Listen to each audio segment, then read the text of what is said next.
दोस्त दोस्त ना रहा, प्यार प्यार ना रहा, जिंदगी अब हमें तेरा इतबार ना रहा। ये बॉलीवुड की लाइनें शायद आपके जहन में होगी। वर्तमान में यही लाइनें गुनगुना रहे हैं यूक्रेन के प्रेसिडेंट जेलेंस्की, अपने सबसे बड़े दोस्त, अपने सबसे बड़े सहायक अमेरिका के लिए।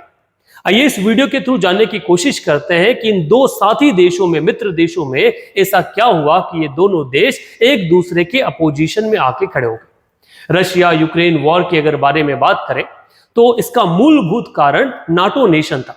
यूक्रेन नाटो ऑर्गेनाइजेशन को ज्वाइन करना चाहता था, जिसमें अमेरिका का प्रभुत्व है, और अमेरिका भी रशिया को काउंटर करने के लिए यूक्रेन को अपना साथी बनाना चाहता था।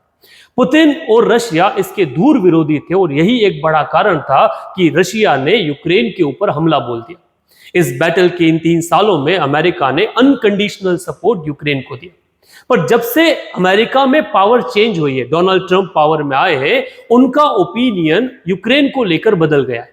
वो रशिया के साथ मिलकर इस वॉर को खत्म करना चाहते हैं, और उनका मानना है कि इस पूरे वॉर का जो रीजन या कॉज है वो यूक्रेन है।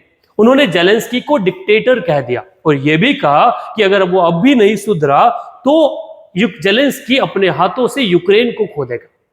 अब इस पूरे मुद्दे में कहीं ना कहीं अमेरिका का यह मानना है कि over the period of time जो $350 बिलियन की मदद अमेरिका ने यूक्रेन को की है, उसको वो वापस चाहता है, और उसको वापस के लिए वो यूक्रेन का 50% नेचुरल रिसोर्सेस पे अपना कब्जा चाहता है।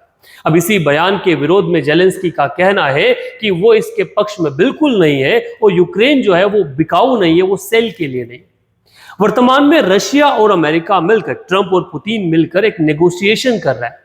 जेलेंस्की का कहना है कि कीव की बिना कोई भी नेगोशिएशन सक्सेसफुल नहीं है। रशिया अमेरिका चाहता है कि कीव में या फिर यूक्रेन में इलेक्शन हो, और इलेक्शन में कोई नया प्रेसिडेंट आए जिसके साथ वो नेगोशिएशन को आगे बढ़ाए।